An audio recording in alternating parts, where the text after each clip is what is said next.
ಬೆಂಗಳೂರು ದಕ್ಷಿಣ ವಿಧಾನಸಭಾ ಕ್ಷೇತ್ರದ ಬನ್ನರುಘಟ್ಟದ ರಂಗನಾಥ ಕಲ್ಯಾಣ ಮಂಟಪದ ಆವರಣದಲ್ಲಿ ಕರ್ನಾಟಕ ದಲಿತ ಸಂಘರ್ಷ ಸಮಿತಿ ಅಂಬೇಡ್ಕರ್ ವಾದ ರಾಜ್ಯ ಪ್ರಧಾನ ಸಂಚಾಲಕರಾದ ಮಾವಳ್ಳಿ ಶಂಕರ್ ಅವರ ನೇತೃತ್ವದಲ್ಲಿ ರಾಜ್ಯ ಮಟ್ಟದ ಪದಾಧಿಕಾರಿಗಳ ಅಧ್ಯಯನ ಶಿಬಿರವನ್ನು ಆಯೋಜಿಸಲಾಗಿದ್ದು, ಇನ್ನು 3 ದಿನಗಳ ಕಾಲ ನಡೆಯುವ ರಾಜ್ಯ ಮಟ್ಟದ ಪದಾಧಿಕಾರಿಗಳ ಅಧ್ಯಯನ ಶಿಬಿರಕ್ಕೆ ಪ್ರೊಫೆಸರ್ ಬಿ ಕೃಷ್ಣಪ್ಪ ಟ್ರಸ್ಟ್ನ ಇಂದಿರಾ ಕೃಷ್ಣಪ್ಪರವರು ಉದ್ಘಾಟಿಸಿ ನಂತರ ಅವರು ಮಾತನಾಡಿ, ದಸಂಸ ಸಂಘಟನೆಯ ತನ್ನ ಮೂಲ ಉದ್ದೇಶವಾಗಿರುವುದು ಸಮಾಜದ ನಿರ್ಮಾಣವಾಗಿದೆ. ಈ ನಿಟ್ಟಿನಲ್ಲಿ ಸಮಾಜದಲ್ಲಿ ಶಾಂತಿ ಸಹಬಾಳ್ವೆ ಮೂಡಿಸಲು ಸಂಘಟನೆಗಳು ಶ್ರಮಿಸಬೇಕು ಎಂದರು. ಕರ್ನಾಟಕ ದಲಿತ ಸಂಘರ್ಷ ಸಮಿತಿ ಅಂಬೇಡ್ಕರ್ ವಾದ ರಾಜ್ಯ ಪ್ರಧಾನ ಸಂಚಾಲಕರಾದ ಮಾವಳ್ಳಿ ಶಂಕರ್ ಅವರು ಮಾತನಾಡಿ, ಸ್ವತಂತ್ರ ಬಂದು ದಶಕಗಳು ಕಳೆದರೂ ಅಸ್ಪೃಶ್ಯತೆ, ಜಾತೀಯತೆ ಇರುವುದು ಖಂಡನೀಯ. ಸಮಾಜದ ನಿರ್ಮಾಣ ನಮ್ಮೆಲ್ಲರ ಗುರಿಯಾಗಿದೆ. ಪ್ರತಿಯೊಬ್ಬರಿಗೂ ಉತ್ತಮ ಶಿಕ್ಷಣ ದೊರೆಯಬೇಕು. ಈ ನಿಟ್ಟಿನಲ್ಲಿ ಸರ್ಕಾರ ಶಾಲೆಗಳ ಅಭಿವೃದ್ಧಿಗೆ ಆದ್ಯತೆ ನೀಡಬೇಕು.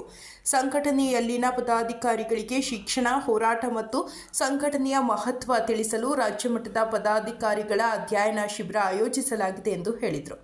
ಇನ್ನು ಬಂತೇಂಜಿ ಅವರು ಧಮ್ಮ ಧ್ವಜಾರೋಹಣ ನೆರವೇರಿಸಿದರು. ಇನ್ನು ಕಾರ್ಯಕ್ರಮದಲ್ಲಿ ಬನ್ನರುಘಟ್ಟ ಇನ್ಸ್ಪೆಕ್ಟರ್ ಕೃಷ್ಣಕುಮಾರ್, ವಿಚಾರವಾದಿಗಳಾದ ಬಿ ರಾಜಶೇಖರ ಮೂರ್ತಿ, ಶ್ರೀಪಾದ್ ಭಟ್, ದಸಂಸ ರಾಜ್ಯ ಸಂಘಟನಾ ಸಂಚಾಲಕರಾದ ರಮೇಶ್, ಡಾಕ್ಟರ್ ಕುಳಗಿ, ನಾಗಣ್ಣ ಬಡಿಗೇರ್, ಕಾರಹಳ್ಳಿ ಶ್ರೀನಿವಾಸ್, ಹೀರೇಶ್, ಹುಸೇನಪ್ಪ, ವಿಭಾಗೀಯ ಸಂಚಾಲಕರಾದ ಮಣಿಪಾಲ್, ರಾಜಪ್ಪ, ಜಿಲ್ಲಾ ಸಂಚಾಲಕರಾದ ಬನ್ನರುಘಟ್ಟ ಟಿ ಸಂಪಂಗಿರಾಮ್, ಜಿಲ್ಲಾ ಸಂಘಟನಾ ಸಂಚಾಲಕರಾದ ಮಾರಗುಂಡನಹಳ್ಳಿ ದಶರಥ್, ಮುಖಂಡರಾದ ಸಿದ್ದಪ್ಪ ಕಂಬಾಳೆ, ಮಂಜುನಾಥ್ ಮತ್ತು ದಸಂಸ ಪದಾಧಿಕಾರಿಗಳು ಮತ್ತು ಭೀಮ ಬಂಧುಗಳು ಭಾಗವಹಿಸಿದರು.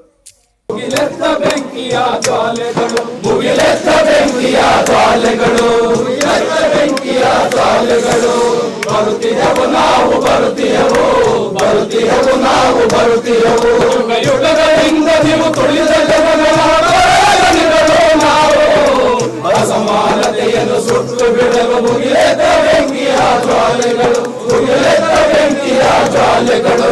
ಬೆಲ್ದಿಗಾಮದಲ್ಲಿ ನೀವು ಸುಟ್ಟ ಬಡ ಜನರ ಬೂದಿಯಿಂದೆದ್ದವರು, ಬಡ ಜನರ ಬೂದಿಯಿಂದೆದ್ದವರು, ಬಡ ಜನರ ಬೂದಿಯಿಂದೆದ್ದವರು.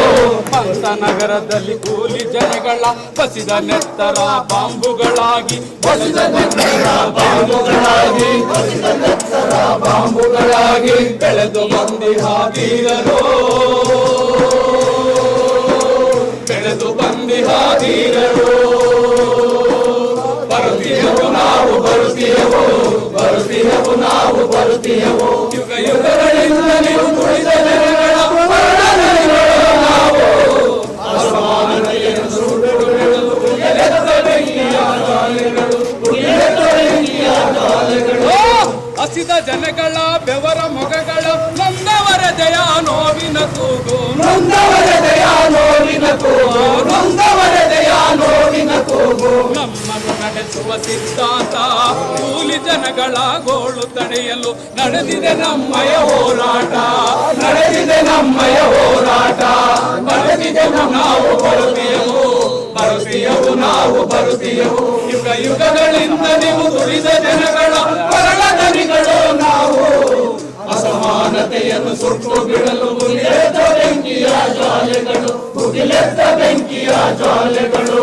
ಧರ್ಮ ಗುರುಗಳು ಮಠಾಧಿಪತಿಗಳು ದಗಲು ಬಾಧಿತನ ಬೀದಿಗೆಳೆಯಲು, ದಗಲು ಬಾಧಿತನ ಬೀದಿಗೆಳೆಯಲು, ದಗಲು ಬಾಧಿತನ ಬೀದಿಗೆಳೆಯಲು. ಕಾದಿ ಕಾವಿಗಳ ತಾಯಿ ಗಂಡರ ಬಂಡತನವನ್ನು ಬಯಲು ಮಾಡುತ್ತಾ, ಬಂಡತನವನ್ನು ಬಯಲು ಮಾಡುತ್ತಾ, ಬಂಡತನವನ್ನು ಬಯಲು ಮಾಡುತ್ತಾ. ಬರುತ್ತೀಯವು ನಾವು ಬರುತ್ತೀಯವು, ಬರುತ್ತೀಯವು ನಾವು ಬರುತ್ತೀಯವು. ಯುಗ ಯುಗಗಳಿಂದ ನೀವು ತುಳಿದ ಜನಗಳ ಪರಳದನಿಗಳು ನಾವು, ಅಸಮಾನತೆಯನ್ನು ಸುಟ್ಟು ಬಿಡಲು ಮುಗಿಲೆದ್ದ ಬೆಂಕಿಯ ಜ್ವಾಲೆಗಳು, ಮುಗಿಲೆದ್ದ ಬೆಂಕಿಯ ಜ್ವಾಲೆಗಳು. ಜಾತಿ ಧರ್ಮದ ವಿಷದ ಬೇಲಿಯ ಕಡಿದು ಕೀಳುತ್ತಾ ಗಾಳಿಗೆ ಚೆಲ್ಲುತ್ತ, ಕಡಿದು ಕೀಳುತ್ತಾ ಗಾಳಿಗೆ ಚೆಲ್ಲುತ್ತ, ಕಡಿದು ಕೀಳುತ್ತಾ ಗಾಳಿಗೆ ಚೆಲ್ಲುತ್ತ. ಜಾತಿ ಮತಗಳ ಹಾಸಿಗೆ ನಿಂತು ಬಡವರೆಲ್ಲರ ಒಂದು ಮಾಡುತ್ತಾ, ಬಡವರೆಲ್ಲರ ಒಂದು ಮಾಡುತ್ತಾ, ಬಡವರೆಲ್ಲರ ಒಂದು ಮಾಡುತ್ತಾ. ಬರುತ್ತೀಯವು ನಾವು ಬರುತ್ತೀಯವು, ಬರುತ್ತೀಯವು ನಾವು ಬರುತ್ತೀಯವು. ಯುಗ ಯುಗ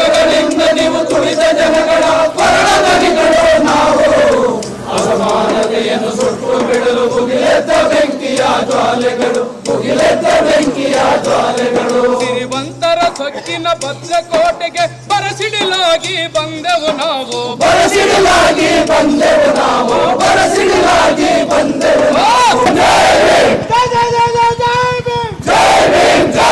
ಬುದ್ಧರವರಿಗೆ ಕಾಗದ ಭಗವಾನ್ ಗೌತಮ ಬುದ್ಧರವರಿಗೆ ಬೋಧಿಸತ್ವ ಡಾಕ್ಟರ್ ಬಾಬಾ ಸಾಹೇಬ್ ಅಂಬೇಡ್ಕರ್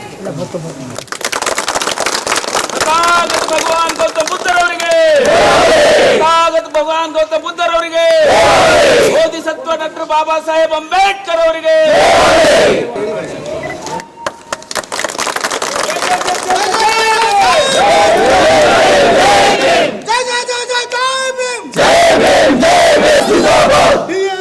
जिंदाबाद जिंदाबाद अंबेडकर जिंदाबाद अंबेडकर जिंदाबाद कृष्णप्पाजी जिंदाबाद कृष्णप्पाजी जिंदाबाद बाबा साहेब अंबेडकर ಅವರ ಹೋರಾಟಕ್ಕೆ ಪ್ರೊಫೆಸರ್ ವಿ ಕೃಷ್ಣಪ್ಪನವರ ಹೋರಾಟಕ್ಕೆ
ಈ ಪುಸ್ತಕವನ್ನು ಕೊಂಡುಕೊಳ್ಬೇಕು. ಅದು 100 ರೂಪಾಯಿ ರಿಯಾಯಿತಿ, 400 ರೂಪಾಯಿ ಆದರೆ ಇವತ್ತು ವಿಶೇಷ ಬೆಲೆಯಾಗಿ 300 ರೂಪಾಯಿ ಕೊಡ್ತಾ ಇದ್ದಾರೆ. ಬಹಳ ದಲಿತ ಸಂಘರ್ಷ ಸಮಿತಿ ಅಂಬೇಡ್ಕರ್ ಭಾಗದ ರಾಜ್ಯ ಮಟ್ಟದ ಪದಾಧಿಕಾರಿಗಳ ಅಧ್ಯಯನ ಶಿಬಿರದಲ್ಲಿ ನಾವೆಲ್ಲರೂ ಇಲ್ಲಿ ಸೇರಿದ್ದೀವಿ. ಎಲ್ಲರಿಗೂ ಭೀಮ ಸ್ವಾಗತವನ್ನು ಕೋರಿದ್ದಾರೆ, ಪ್ರಾಸ್ತಾವಿಕ ಮಾತನಾಡಿದ್ದಾರೆ. ಎಲ್ಲರೂ ಸೇರಿ ಹೋರಾಟದ ಹಾಡುಗಳ ಪುಸ್ತಕವನ್ನು ಬಿಡುಗಡೆ ಮಾಡಿದ್ದೇವೆ. ಹಾಗೆಯೇ ಬೇರೆ ಬೇರೆ ಜಿಲ್ಲೆಗಳಿಂದ ತಾವೆಲ್ಲರೂ ಇನ್ನೂ ಬಂದು ಸೇರ್ಕೊಳ್ಳೋರು ಬಹಳಷ್ಟು ಜನ ಇದ್ದಾರೆ ಅಂತ ನಾನಾದರೂ ಭಾವಿಸಿದ್ದೇನೆ. ಈ ಕಾರ್ಯಕ್ರಮ, ಈ ಅಧ್ಯಯನ ಶಿಬಿರವನ್ನು ಹಿಂದಿನಿಂದಲೂ ಕರ್ನಾಟಕ ದಲಿತ ಸಂಘ ಸಮಿತಿ ಸುಮಾರು 50 ವರ್ಷಗಳ ಇತಿಹಾಸದಲ್ಲಿ ಇಂತಹ ಶಿಬಿರಗಳನ್ನು ಬಹಳವಾಗಿ ಸುಮಾರು 100ಕ್ಕೂ ಮೇಲ್ಪಟ್ಟು ಮಾಡಿರೋದು. ತಮಗೆ ಬಹಳಷ್ಟು ಜನಕ್ಕೆ ಹಿರಿಯರು ಏನು ಸದಸ್ಯರಿದ್ದಾರೋ ಅವರಿಗೆಲ್ಲ ಇದು ಗೊತ್ತಿದೆ ಅಂತ ನಾನಾದರೂ ಭಾವಿಸಿದ್ದೇನೆ. ಇಂಥ ಒಂದು ಶಿಬಿರವನ್ನು ಈ ದಿನ ಬೆಂಗಳೂರಿನ ಬನ್ನೇರುಘಟ್ಟದಲ್ಲಿ, ಇಲ್ಲಿಗೆ ಬೇರೆ ಬೇರೆ ಊರಿಂದ ಇಲ್ಲಿಗೆ ಬರ್ಬೋದು, ಆದರೆ ಬೆಂಗಳೂರಿಂದ ರೈಲ್ವೆ ಸ್ಟೇಷನ್ನಿಂದ ಬಸ್ ಸ್ಟ್ಯಾಂಡಿಂದ ಬನ್ನೇರುಘಟ್ಟ ಉಟ್ಕೊಂಡು ಬರೋದು ಕೆಲವರಿಗೆ ತುಂಬ ತ್ರಾಸಾಗಿದೆ ಗೊತ್ತು. ಆದ್ರೂ ಎಲ್ಲರೂ ಬಂದು ಸೇರಿದ್ದೀರ. ಸ್ವಲ್ಪ ವಿಳಂಬ ಆಗಿದೆ, ಅದಕ್ಕೆ ತಮ್ಮೆಲ್ಲರಲ್ಲಿ ಕ್ಷಮೆ ಯಾಚಿಸುತ್ತಾ ಈ ಉದ್ಘಾಟನೆಯ ಅಧ್ಯಕ್ಷತೆಯನ್ನು ವಹಿಸಿರುವ ಮಾವಳ್ಳಿ ಶಂಕರ್ ಅವರೇ, ಪೂಜಾ ಬಂತೇಜಿಯವರೇ ಹಾಗೂ ಇಲ್ಲಿ ಆಗಮಿಸಿರುವ ಮುಖ್ಯ ಅತಿಥಿಗಳಾದ ಸುಬ್ಬು ಹೊಲೆಯಾರ್ರವರೇ, ಶಶಿಕುಮಾರ್ ಪಾಟೀಲ್ ಅವರೇ, ಮಣಿಪಾಲ್ ರಾಜಪ್ಪನವರೇ, ಸಂಪಂಗಿ ರಾಮ್ರವರೇ, ನಾರಾಯಣ ಬಡಿಗೇರವರೇ ಹಾಗೂ ಕೃಷ್ಣಕುಮಾರ್ ಅವರು ಬರಬೇಕಿತ್ತು, ಇನ್ನು ಬಂದಿಲ್ಲ. ಹಾಗೆಯೇ ಬನ್ನೇರುಘಟ್ಟ ಗ್ರಾಮ ನೋಡೋದಾಗಿದೆ ಹೊರತು ಮುಖಾಮುಖಿಯಲ್ಲಿ ಭೇಟಿಯಾಗಿ ಮಾತಾಡುವಂತಹ ಒಂದು ಈ ಸುಯೋಗ ಇವತ್ತು ಬಂದಿದೆ ಅಂತ ನಾನಾದರೂ ಭಾವಿಸಿದೆ. ಯಾವುದೋ ಒಂದು ಕಾರ್ಯಕ್ರಮ ಮುಗಿತಾ ಇದ್ದಂಗೆ ಊರು ದಾರಿ ಹಿಡಿಯೋದು, ಪ್ರಯಾಣದ ಅವಸರದಲ್ಲಿ ಇವೆಲ್ಲ ಸಾಧ್ಯ ಆಗದೇ ಇರುವಂಥ ವೇಳೆಯಲ್ಲಿ ಈ 3 ದಿನದ ಅಧ್ಯಯನ ಶಿಬಿರ ನಮ್ಮನ್ನು ಸಂಪರ್ಕಿಸುವಂಥ, ಸಂವಹನ ಮಾಡುವಂತಹ, ನಮ್ಮಲ್ಲಿ ವಿಶ್ವಾಸ ನಂಬಿಕೆಯನ್ನು ಮೂಡಿಸುವಂತಹ ಒಂದು ಅಧ್ಯಯನ ಶಿಬಿರ ಆಗಿದೆ ಅಂತ ಹೇಳಿ ನಾನಾದರೂ ಭಾವಿಸ್ತೀನಿ. ಈ ಅಧ್ಯಯನ ಶಿಬಿರದ ಜವಾಬ್ದಾರಿಯನ್ನು ಹೊತ್ತು ಬೆಂಗಳೂರು ನಗರ ಜಿಲ್ಲೆಯ ಎಲ್ಲ ಪದಾಧಿಕಾರಿಗಳು ಸುಮಾರು ಒಂದು 15 ದಿವಸದಿಂದ ಎಲ್ಲ ತಯಾರಿಗಳನ್ನು ನಡೆಸಿದ್ದಾರೆ. ಅವರೆಲ್ಲರಿಗೆ ನಾನು ಮೊದಲಿಗೆ ಕೃತಜ್ಞತೆಯನ್ನು ಹೇಳಕ್ಕೆ ಇಷ್ಟಪಡ್ತೀನಿ. ಹಾಗೆಯೇ ಬೇರೆ ಬೇರೆ ಜಿಲ್ಲೆಯವರು ಸಹಕಾರ ನೀಡಿದ್ದಾರೆ, ಅವರಿಗೆಲ್ಲೂ ಕೂಡ ಧನ್ಯವಾದಗಳನ್ನು ತಿಳಿಸ್ತೀನಿ. ಹಾಗೆಯೇ ನಾವು ಇದನ್ನು ನೋಡ್ತಾ ಹೋದಾಗ ಕಳೆದ ವರ್ಷ ತುಮಕೂರಿನಲ್ಲಿ ದಲಿತ ಸಂಘ ಸಮಿತಿ ಸರ್ವ ಸದಸ್ಯರ ಸಭೆಯನ್ನು ಮಾಡಿದ್ವಿ. ಅಲ್ಲೂ ಎಲ್ಲರೂ ತುಂಬ ಜನ ಸೇರಿದ್ರು. ಹಾಗೆಯೇ ಬೇರೆ ಬೇರೆ ಕಡೆ ಸರ್ವ ಸದಸ್ಯರ ಸಭೆಯನ್ನು ಮಾಡಿರುವಂಥ ದಾಖಲೆ ಸುಮಾರು ಪ್ರತಿ ವರ್ಷ ಸರ್ವ ಸದಸ್ಯರ ಸಭೆ ಆಗ್ತದೆ. ಆದರೆ ಅಧ್ಯಯನ ಶಿಬಿರ ಯಾಕೆ ಬೇಕು ಅನ್ನೋ ಪ್ರಶ್ನೆಗಳು ನಮ್ಮ ಮುಂದೆ ಇದೆ. ಅಧ್ಯಯನ ಶಿಬಿರ ಅಂತ ಹೇಳಿದ್ರೆ ಎಲ್ಲರೂ ಒಟ್ಟಿಗೆ ಸೇರಿ ಸಂತೋಷದಿಂದ ಇರೋದು, ಆಳವಾಗಿ ತಿಳ್ಕೊಳ್ಳೋದು, ಸಂಘಟನೆ, ಶಿಕ್ಷಣ, ಸಂಘಟನೆ, ಹೋರಾಟದ ಅಲ್ಲಿ ಹೇಗೆ ನಾವು ಪಾಲ್ಗೊಳ್ಬೇಕು, ಹೇಗೆ ಅದನ್ನು ಜಿಲ್ಲಾವಾರು, ತಾಲೂಕುವಾರು, ಗ್ರಾಮವಾರು ತೆಗೆದುಕೊಂಡು ಹೋಗಬೇಕು ಅನ್ನೋ ಪಾಠವನ್ನು ನಮಗೆ ಕಲಿಸುತ್ತೆ ಈ ಅಧ್ಯಯನ ಶಿಬಿರ. ನಾವು ದಲಿತ ಸಂಘರ್ಷ ಸಮಿತಿ ಅಂತ ಹೇಳಿದ್ರೆ, ಅಥವಾ ಇವಾಗ ಕರೆದ್ರು ದೂರದಿಂದ ಬಂದವರು ಬೆಂಗಳೂರು ಒಂದ್ಸರಿ ನೋಡ್ದಂಗೆ ಆಯಿತು, ಅಲ್ಲಲ್ಲಿ ಹೆಸರು ಬರೆಸ್ಬಿಟ್ಟು ಊರೆಲ್ಲ ಸುತ್ಬೋದು ಅಂತಲೂ ಕೆಲವರು ಬಂದಿರ್ಬೋದು. ಹಿಂದೆಲ್ಲ ಆ ಥರ ನಡೀತಿತ್ತು. ಆವಾಗೆಲ್ಲ ಮಾವಳ್ಳಿಯವರು ಇದು ಅಂಥದ್ದಲ್ಲ, ಅಂಥ ಶೋಕಿ ಟ್ರಿಪ್ ಅಲ್ಲ ಇದು ಅಂತ ಹೇಳಿದ್ದು ಉಂಟು. ಎಲ್ಲರೂ ಶಿಸ್ತುಬದ್ಧವಾಗಿ ಇದರಲ್ಲಿ ಪಾಲ್ಗೊಳ್ಬೇಕು ಅಂತ ನಾನು ಎಲ್ಲರಲ್ಲಿ ಬಿಟ್ಕೊಡ್ತೀನಿ. ಹಾಗೆಯೇ ತಮ್ಮ ಜಿಲ್ಲೆಯಲ್ಲಿ ಇರುವ ಮಹಿಳಾ ಪದಾಧಿಕಾರಿಗಳನ್ನು ಕರ್ಕೊಂಡು ಬಂದಿಲ್ಲ ಅನ್ನೋದು ಕೂಡ ನನಗೆ ಇಲ್ಲಿ ಕಾಣಿಸ್ತಾ ಇದೆ. ಹೆಚ್ಚಿನ ಮಹಿಳಾ ಪದಾಧಿಕಾರಿಗಳು ಇಲ್ಲ, ಬೆರಳೆಣಿಕೆಯಷ್ಟು ಮಾತ್ರ ಇದ್ದಾರೆ. ಅದಕ್ಕೆ ಏನು ತೊಂದರೆ ಆಗಿದೆ, ಏನು ತಾಪತ್ರಯ ಆಗಿದೆ, ಅವರನ್ನು ಯಾಕೆ ನೀವು ಒಳ್ಕೊಳ್ಳಲ್ಲ ಅನ್ನೋದಕ್ಕೆ ಈ 3 ದಿನದಲ್ಲಿ ನನಗೆ ಸ್ವಲ್ಪ ಉತ್ತರ ಹೇಳಬೇಕು ಅಂತ ಕೇಳ್ಕೊಳ್ತೀನಿ. ಉತ್ಸಾಹದಲ್ಲಿದ್ದೀನಿ. ಈ 3 ದಿನದ ಗಂಭೀರವಾದ ಶಿಬಿರಗಳನ್ನು ನಾವು ಏನು ಹೇಳ್ತೀನಿ ಅನ್ನೋದನ್ನು ಆಲಿಸ್ಕೋಬೇಕಾಗತ್ತೆ. ಯಾವಾಗ ಕೇಳಿಸಿಕೊಳ್ಳುವ ಶಕ್ತಿ ಬರುತ್ತೋ ಆಗ ಹೇಳುವ ತಾಕತ್ ಬರುತ್ತೆ. ನಾವು 10-20 ವರ್ಷಗಳು ಕೇಳಿಸ್ಕೊಂಡಿದ್ದೀವಿ, ಶಿಬಿರ ನಿಮ್ಮ ಥರದ ಕೇಳಿಸ್ಕೊಂಡಿದ್ದೀವಿ. ದಲಿತ ಸಂಘರ್ಷ ಸಮಿತಿ ಕಾರ್ಯಕರ್ತ ಆಗೋದಿದೆಯಲ್ಲ, ಅದೊಂದು ಬೋಧಿಸತ್ವ ಪಡೆದ ಹಾಗೆ. ಆಮೇಲೆ ಹೇಳ್ತೀನಿ, ಮಾತಾಡ್ತೀನಿ.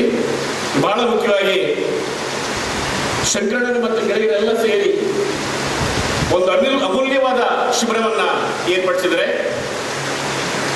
ನಾವು ಸಮಾನತೆಯ ಕನಸನ್ನು ಕಾಣೋದಕ್ಕೆ ಬಂದು ಕೂತಿದ್ದೀವಿ.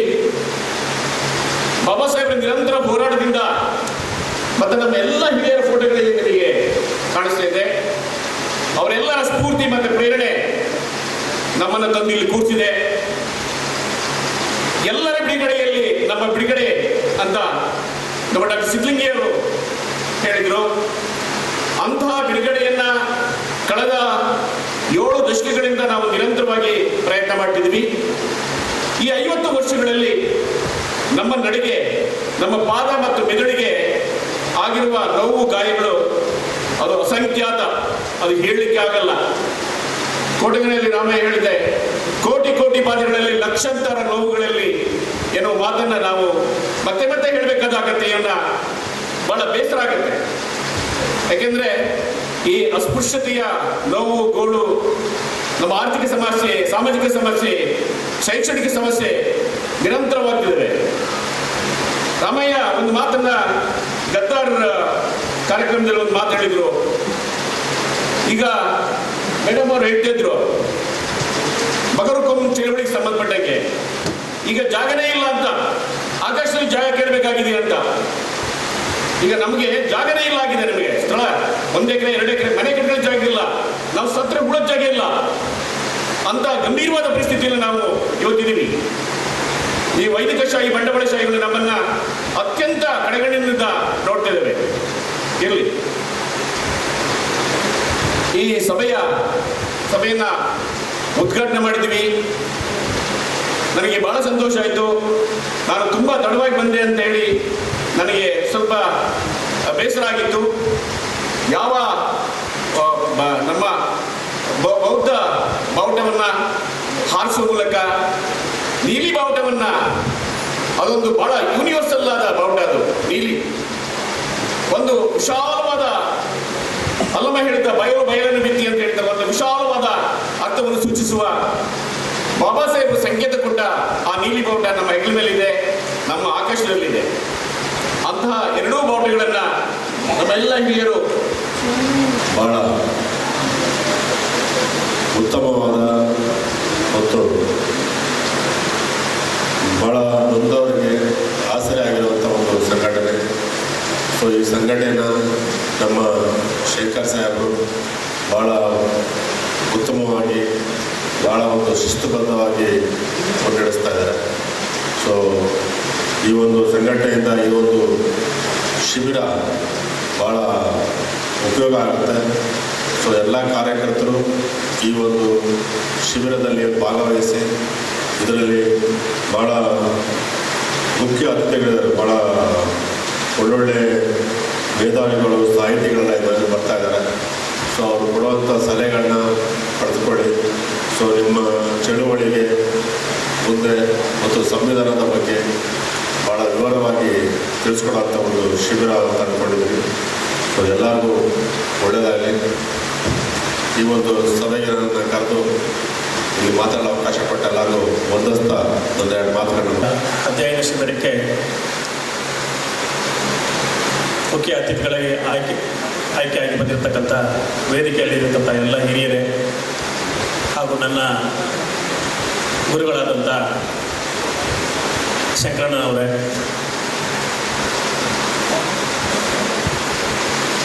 ನಾನು 1992ರಲ್ಲಿ ಶಂಕರಣ್ಣವ್ರ ಜೊತೆಯಲ್ಲಿ ಜಿಗಣಿ ಹೋಬಳಿಯ ಸಂಚಾಲಕನಾಗಿ ನಾನು ಸೇವೆಯನ್ನು ಸಲ್ಲಿಸಿದ್ದೇನೆ. ತದನಂತರ ನಾನು ನಾನಾ ಒಂದು ಒಂದು ವಿಭಾಗಗಳಲ್ಲಿ ಸೇವೆಯನ್ನು ಸಲ್ಲಿಸ್ತಕ್ಕಂಥ ಸಂದರ್ಭದಲ್ಲಿ ನಿರಂತರವಾಗಿ ನಾನು ಸಂಘಟನೆಯ ಸಂಪರ್ಕದಲ್ಲಿ ಇದ್ದೇನೆ. ಆದರೆ ಕಾರ್ಯಕ್ರಮಗಳಿಗೆ ಬರ್ತಕ್ಕಂಥ ಸ್ವಲ್ಪ ಕಡಿಮೆ ಆಗಿದೆ. ಬೇರೆ ಬೇರೆ ರೀತಿಯ ಒಂದು ಸಮಾಜ ಸೇವೆಗಳಲ್ಲಿ ತೊಡಗಿಸಿಕೊಂಡು ನನ್ನ ಸೇವೆಯನ್ನು ನಾನು ಮುಂದುವರಿಸ್ಕೊಂಡು ಬಂದಿದ್ದೇನೆ. ಏನಪ್ಪ ಇವತ್ತು ನಾವಿಲ್ಲಿ ಒಂದು ಶಿಬಿರಕ್ಕೆ ರಾಜ್ಯದ ಎಲ್ಲ ಜಿಲ್ಲೆಗಳಿಂದ ನಮ್ಮ ದಲಿತ ಸಂಘರ್ಷ ಸಮಿತಿಯ ಪದಾಧಿಕಾರಿಗಳು ಇಲ್ಲಿ ಆಗಮಿಸಿದ್ದೀರಿ. ಬಹಳ ಸಂತೋಷದ ವಿಚಾರ. ಏಕಪ್ಪ ಅಂತಂದರೆ ಕರ್ನಾಟಕದಲ್ಲಿ ಇವತ್ತೇನಾದರೂ ಒಂದು ನ್ಯಾಯಯುತವಾದಂಥ ಯಾರಿಗೆ ನ್ಯಾಯ ಸಿಗಬೇಕು ಅವರಿಗೆ ನ್ಯಾಯವನ್ನು ಸಿಗಿಸ್ತಕ್ಕಂಥ ಒಂದು ಸಂಘಟನೆ ಇದೆ ಅಂತಂದರೆ ಅದು ದಲಿತ ಸಂಘರ್ಷ ಸಮಿತಿ. ಇವತ್ತು ನಾವು ಅನೇಕ ಸಂಘಟನೆಗಳನ್ನ ನೋಡ್ತಾ ಇದ್ದೇವೆ. ಅನೇಕ ಸಂಘಟನೆಗಳಲ್ಲಿ ರಾಜ್ಯಾಧ್ಯಕ್ಷರಿದ್ದಾರೆ. ಅವರಿಗೆ ಪಕ್ಕದ ಬೀದಿಯವರು ಯಾರು ಅಂತ ಗೊತ್ತಿರೋದಿಲ್ಲ. ರಾಜ್ಯಾಧ್ಯಕ್ಷರು ಅಂತ ಹೇಳಿ ಬೋರ್ಡ್ ಹಾಕ್ಕೊಂಡಿರ್ತಾರೆ. ಅವರವರ ಸ್ವಂತ ಲಾಭಗಳಿಗೆ ಇವತ್ತು ಅನೇಕ ರೀತಿಯ ಸಾಕಷ್ಟು ಸಂಘಟನೆಗಳನ್ನು ಮಾಡಿಕೊಂಡು ಸಂಕಷ್ಟದಲ್ಲಿರ್ತಕ್ಕಂಥವ್ರನ್ನ ದಾರಿ ತಪ್ಪಿಸ್ತಕ್ಕಂಥ ಕೆಲಸವನ್ನು ಮಾಡ್ತಾ ಇದ್ದಾರೆ. ಬಹುಶಃ ಈ ಅನುಭವ ನನಗೂ ಸಹಿತ ಆಗಿದೆ. ನಾನು ಶಂಕರಣ್ಣವ್ರ ಜೊತೆಯಲ್ಲಿ ಸೇವೆ ಮಾಡಿದಂಥ ನಂತರ ಇದೇ ಗ್ರಾಮ ಪಂಚಾಯತ್ ಅಧ್ಯಕ್ಷನಾಗಿ ನಾನು ಸೇವೆಯನ್ನು ಮಾಡಿದ್ದೇನೆ. ಮತ್ತು ಕೇಂದ್ರ ಸರ್ಕಾರದಲ್ಲಿ ನಾನು ಸೇವೆಯನ್ನು ಸಲ್ಲಿಸಿದ್ದೇನೆ. ಅನೇಕ ರೀತಿಯ ಒಂದು ಹುದ್ದೆಗಳನ್ನು ಇದೀಗ ಎಲ್ಲವನ್ನು ಬಿಟ್ಟು ಸ್ವಂತ ಒಂದು ಶಾಲೆಯನ್ನು ನಡೆಸಿಕೊಂಡು ಸಣ್ಣ ಪುಟ್ಟ ಒಂದು ವ್ಯವಹಾರಗಳನ್ನು ಮಾಡಿಕೊಂಡು ನಾನು ಜೀವನವನ್ನು ಸಾಗಿಸ್ತಾ ಅದರ ಜೊತೆಗೆ ನನಗಿಷ್ಟವಾದಂಥ ಈ ಒಂದು ದಲಿತ ಸಂಘರ್ಷ ಸಮಿತಿಯ ಶಂಕರಣ್ಣವ್ರ ಜೊತೆಯಲ್ಲಿ ನನ್ನ ಒಂದು ಒಡನಾಟವನ್ನು ಇಟ್ಕೊಂಡು ಸಂಪರ್ಕವನ್ನು ಇಟ್ಕೊಂಡು ನಾನಿವತ್ತು ನನ್ನ ಜೀವನವನ್ನು ಸಾಗಿಸ್ತಿದ್ದೇನೆ. ಒಂದು ಸಣ್ಣ ಅನುಭವ ಏನಪ್ಪ ಅಂತಂದರೆ, ನನಗೆ ಈ ಅಧ್ಯಕ್ಷರ ಒಂದು ಸ್ಥಾನ ಸಿಕ್ಕಿದ್ದಾಗ ಇದೇ ಪಂಚಾಯಿತಿಯಲ್ಲಿ ನಾನು ಅಧ್ಯಕ್ಷನಾಗಿದ್ದೆ. ಬಹುಶಃ ನಮ್ಮ ಪಂಚಾಯಿತಿಯಲ್ಲಿ 70% ದಲಿತರೇ ಇರ್ತಕ್ಕಂಥ ಒಂದು ಪಂಚಾಯಿತಿ ನಮ್ಮ ಪಂಚಾಯಿತಿ.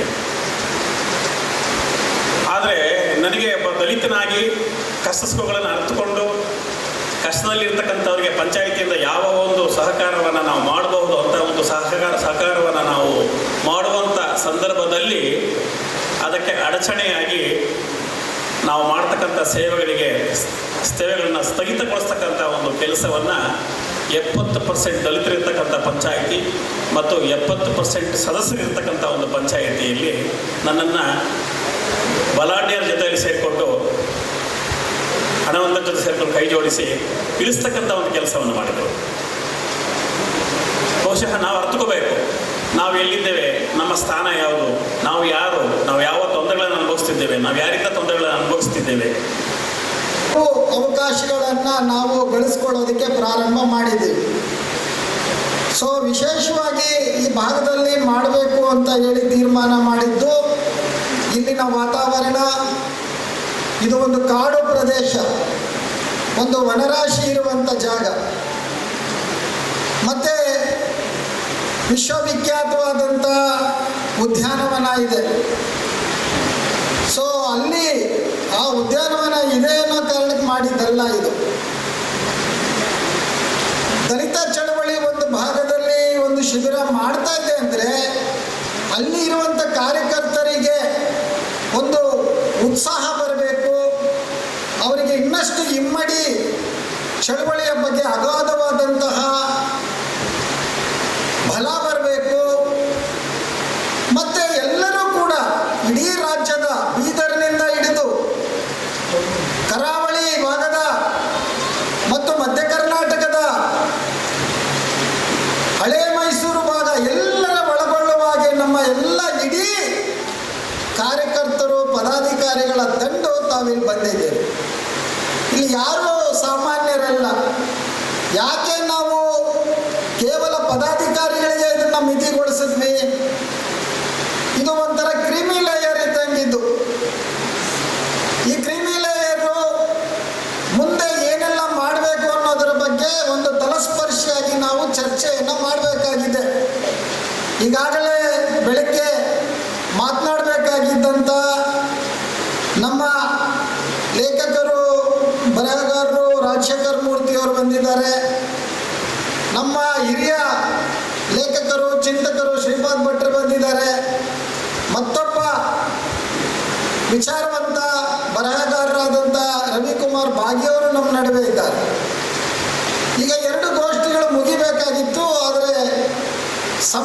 ಕಾರಣಕ್ಕಾಗಿ ಅದು ಹಿಂದೆ ಹೋಗ್ತಾ ಇದೆ.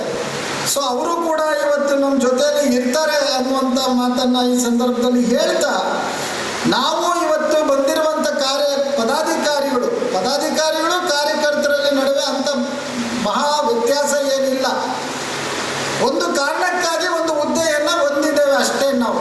ಅದರಲ್ಲಿ ದೊಡ್ಡ ಸ್ಥಾನಮಾನ ಕಿರೀಟ ಏನು ಇಲ್ಲ. ಅದರಲ್ಲಿ ನಾವೆಲ್ಲರೂ ಕಾರ್ಯಕರ್ತರೆ ಮೂಲತಃ. ಸುಬ್ಬಣ್ಣ ಅವರು ಹೇಳಿದಾಗೆ ದಲಿತ ಸಂಘರ್ಷ ಸಮಿತಿ ಕಾರ್ಯಕರ್ತ ಅಂದ್ಕೊಂಡ್ರೇ ಅವನಿಗೆ ಬಹುದೊಡ್ಡ ಹೆಮ್ಮೆ. ಸೊ ದಲಿತ ಚಳವಳಿ, ದಲಿತ ಸಂಘರ್ಷ ಸಮಿತಿ ಒಂದು ಹಳ್ಳಿಯಲ್ಲಿ ಇದೆ ಅಂದರೆ ಅದೇ ಒಂದು ಪೊಲೀಸ್ ಸ್ಟೇಷನ್, DSS ಇದೆ ಅಂದ್ರೇ ನಮ್ಮ ಜನರು ಒಂದು ಪೊಲೀಸ್ ಸ್ಟೇಷನ್. ಇನ್ನು ಯಾವ ಪೊಲೀಸ್ ಸ್ಟೇಷನ್ಗಳ ಬಗ್ಗೆ ನಮ್ಮ ಜನಕ್ಕೆ ಅದರ ಬಗ್ಗೆ ಅವರಿಗೆ ಆಸಕ್ತಿ ಇಲ್ಲ ಅನ್ನೋದನ್ನ ನಾವು ಅರ್ಥ ಮಾಡ್ಕೊಳ್ಬೇಕು. ಎಲ್ಲೇ ದೌರ್ಜನ್ಯ ಆಗಲಿ, ದಬ್ಬಾಳಿಕೆ ಆಗಲಿ, ನಮ್ಮ ಜನ ಹೋಗ್ತಾ ಇದ್ದಿದ್ದೆ DSS ಕನ್ವೀನರ್ ಹತ್ರಕ್ಕೆ. ಒಂದು ಸಾರಿ ನಿಮಗೆಲ್ಲ ಗೊತ್ತಿರ್ಬೋದು, ಕೋಲಾರದಲ್ಲಿ ಚಳವಳಿ ತುಂಬ ಉಚ್ಚರಾಯ ಸ್ಥಿತಿಯಲ್ಲಿದ್ದ ಕಾಲಘಟ್ಟ. ಶಿವಣ್ಣನವರು ಜಿಲ್ಲಾ ಸಂಚಾಲಕರಾಗಿರ್ತಾರೆ. ಒಂದು ದೌರ್ಜನ್ಯ ಆಗುತ್ತೆ. ಆ ದೌರ್ಜನ್ಯ ವಿಚಾರವನ್ನು DC ಹತ್ರ ಮಾತಾಡಕ್ಕೆ ಹೋಗ್ತಾರೆ ಶಿವಣ್ಣ ಅವರು, ಯನ್ಮನ್ ಅವರು, ನಮ್ಮ ಅನೇಕ ಹಿರಿಯ ಆ ಸಂದರ್ಭದ ದಲಿತ ಸಂಘರ್ಷ ಸಮಿತಿಯ ಜವಾಬ್ದಾರಿನ ಹೊತ್ತಂಥವ್ರು. DC ನೋಡಿ ಸುಮಾರು ಒಂದು ಅರ್ಧ ಮುಕ್ಕಾಲು ಗಂಟೆ ಕಾಯ್ತಾರೆ. DC ಒಳಗಡೆ ಕರೆಯೋದಿಲ್ಲ. ಕೊನೆಗೆ ಇವರಿಗೆ ಗೊತ್ತು DSS ಆರಂಭದಲ್ಲಿ ಹೇಗಿತ್ತು ಅಂತ ಹೇಳಿ ಡೋರ್ನ ತಳ್ಕೊಂಡು ಒಳಗಡೆ ಹೋಗ್ತಾರೆ. ತಳ್ಕೊಂಡೋಗಿ ಚೇರ್ ಎಳ್ಕೊಂಡು ಕೂತ್ಕೊಂಡಾಗ DC ಹೇಳ್ತಾನೆ, ಐ ಆಮ್ ಎ DCI ಸೇ ಅಂತಾನೆ. ಅದಕ್ಕೆ ಶಿವಣ್ಣ ಹೇಳ್ತಾರೆ, ಐ ಆಮ್ ಆಲ್ಸೋ DCI ಸೇ ಅಂತಾನೆ. ಏನು DC ನೀನು ಜಿಲ್ಲಾಧಿಕಾರಿ, ನಾನು DSS ಡಿಸ್ಟ್ರಿಕ್ಟ್ ಕನ್ವೀನರು, ನಾನು ಈ ಜಿಲ್ಲೆಯ ಒಬ್ಬ ದೊಡ್ಡ ನಾಯಕ ಅನ್ನುವಂಥ ಮಾತನ್ನು ಅವ್ರಿಗೆ ಹೇಳ್ತಾನೆ. ಅವನಿಗೆ ಗೊತ್ತಾಗೋದಿಲ್ಲ ಈ ಡಿಸ್ಟ್ರಿಕ್ಟ್ ಕನ್ವೀನರ್ ಅಂದರೆ ಏನಪ್ಪ ಇದು ಅಂತ. ಅವರು ಒಬ್ಬ ಉತ್ತರ ಭಾರತೀಯ ಭಾಗದವನಾಗಿರ್ತಾನೆ. ಆನಂತರ ಎಷ್ಟು ಆತ್ಮೀಯನಾಗಿ ದಲಿತ ಸಂಘರ್ಷ ಸಮಿತಿಗೆ ಹೊಂದ್ಕೊಂಡ್ಬಿಡ್ತಾರೆ ಅಂದರೆ ಸ್ವತಃ ಅವನೇ ಗ್ರಾಮ ಶಾಖೆಗಳಿಗೆ ಹೋಗುವಂಥ ಪ್ರಯತ್ನವನ್ನು ಮಾಡ್ತಾರೆ. ದಲಿತ ಸಂಘರ್ಷ ಸಮಿತಿ ಹಾಡುಗಳನ್ನು ಆಡುವಂಥ ಕೆಲಸವನ್ನು ಅವ್ರು ಮಾಡ್ತಾರೆ.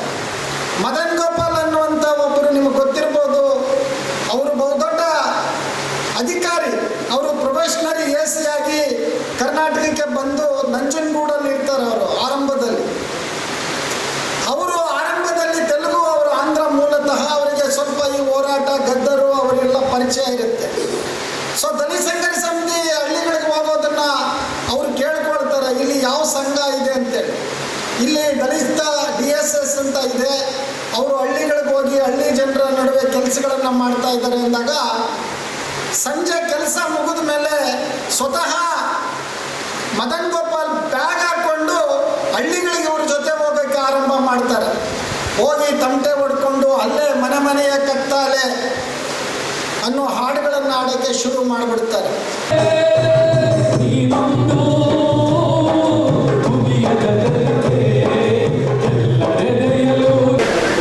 ದಲಿತ ಸಂಘರ್ಷ ಸಮಿತಿ ಅಂಬೇಡ್ಕರ್ ವಾದದ ಆಶ್ರಯದಲ್ಲಿ ಇವತ್ತು ನಾವು 3 ದಿನಗಳ ಶಿಬಿರವನ್ನು ಈ ಬನ್ನೇರುಘಟ್ಟ ರಂಗನಾಥ ಛತ್ರದಲ್ಲಿ ನಾವು ಆಯೋಜನೆ ಮಾಡಿದ್ದೇವೆ. ನಮ್ಮ ಶಿಬಿರದ ಮುಖ್ಯ ಉದ್ದೇಶ ಇವತ್ತು ದೇಶದಲ್ಲಿ ಏನೆಲ್ಲ ಒಂದು ಆತಂಕದ ವಾತಾವರಣ ಇದೆ, ಇವತ್ತು ಸಂವಿಧಾನಕ್ಕೆ ಬಹುದೊಡ್ಡ ರೀತಿಯ ಕುತ್ತು ಬಂದಿದೆ ಮತ್ತು ಸಂವಿಧಾನವನ್ನೇ ಅದನ್ನು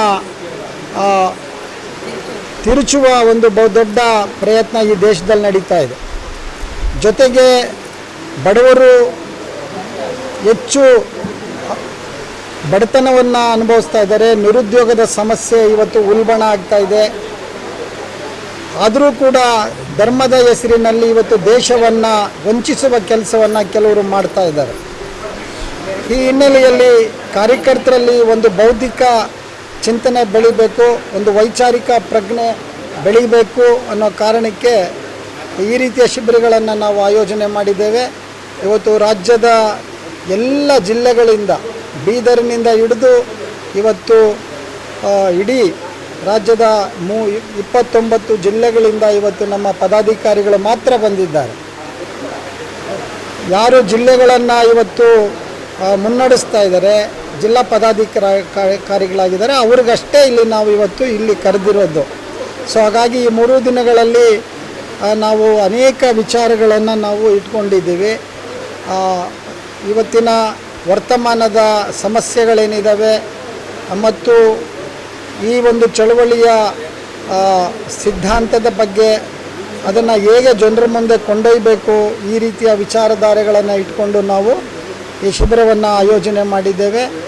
ಇವತ್ತು ಆರಂಭ ಆಗಿದೆ. ನಮ್ಮ ಇಂದಿರಾ ಕೃಷ್ಣಪ್ಪ ಮೇಡಮ್ ಅವರು ಇದನ್ನು ಉದ್ಘಾಟಿಸಿದ್ದಾರೆ.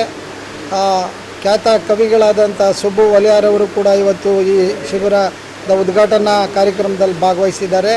ಸೊ ನಾಳೆ ಮತ್ತು ನಾಡಿದ್ದು 3 ದಿನಗಳ ಕಾಲ ಈ ಶಿಬಿರ ಈ ಭಾಗದಲ್ಲಿ ಆಯೋಜನೆ ಆಗ್ತಾ ಇದೆ.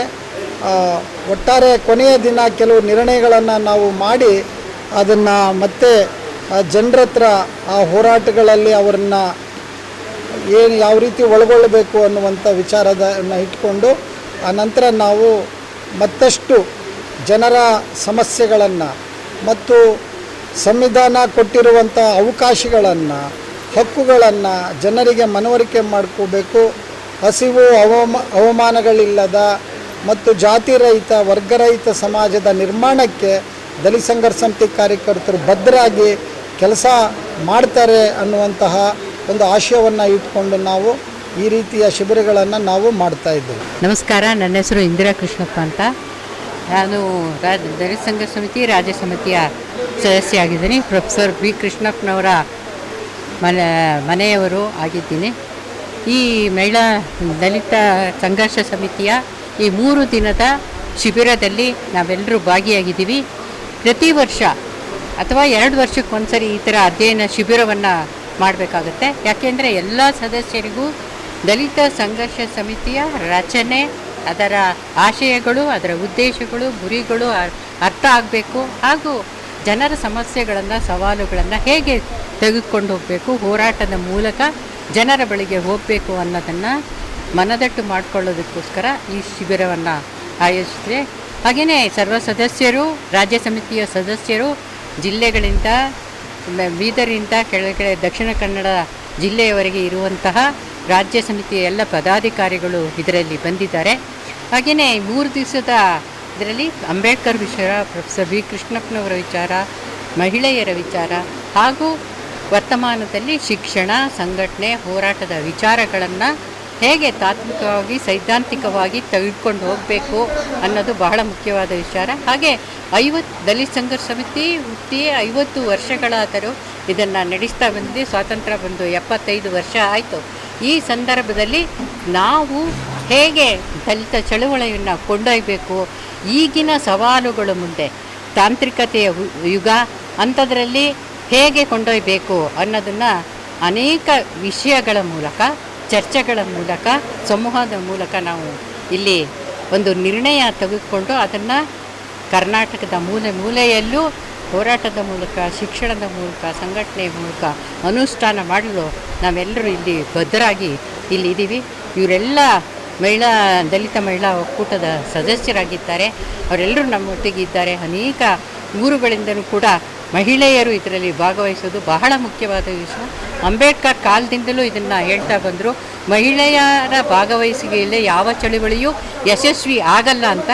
ಆದರೆ ದಲಿತ ಸಂಘಟನೆಯ ಈ ಕಾಲಘಟ್ಟದಲ್ಲಿ ಮಹಿಳೆಯರು ಬರ್ತಾ ಇದ್ದಾರೆ. ಹಾಗೆಯೇ ಅಂಬೇಡ್ಕರ್ ಅವರು ಮಹಿಳಾ ಮೀಸಲಾತಿ ಪ್ರಶ್ನೆ ಆವಾಗೇ ಎತ್ತಿದ್ದು ಸಂವಿಧಾನದಲ್ಲಿ ಅದನ್ನು ಅಳವಡಿಸ್ಬೇಕು ಅಂತ ಮಾಡಿದ್ರು. ಅದು ಕೂಡ ಇದುವರೆಗೂ ಮಹಿಳಾ ಮೀಸಲಾತಿ ಬಂದಿಲ್ಲ.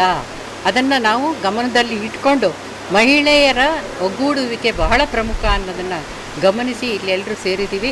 ಇದು ಯಶಸ್ವಿ ಆಗಲಿಕ್ಕೆ ಮಾಧ್ಯಮದವರು ಮತ್ತು ಪ್ರಿಂಟ್ ವಿಷನ್ ಮೀಡಿಯಾದವರ ಪಾತ್ರ ಬಹಳ ಮುಖ್ಯ ಆಗಿದೆ. ಇದನ್ನು ಜನರ ನಡುವೆ ನಾವೆಷ್ಟು ತೊಗೊಂಡೋಗ್ತೀವೋ ಮೀಡಿಯಾದವರು ಅಷ್ಟೇ ಚೆನ್ನಾಗಿ ತಗೊಂಡು ಹೋದ್ರೇ ಇದು ಯಶಸ್ಸಿಗೆ ಕಾರಣ ಆಗುತ್ತೆ ಅಂತ ನಾನಾದರೂ ಹೇಳ್ತೀನಿ. ನೀವು ಇದನ್ನು ಮಾಡ್ತಾ ಇದ್ದೀರಾ, ಅದಕ್ಕೆ ನಿಮಗೆ ವಂದನೆಗಳನ್ನು ಹೇಳ್ತಾ ನನ್ನ ಮಾತಿಗೆ ವಿರಾಮ ಹೇಳ್ತೀನಿ. ನಮಸ್ಕಾರ.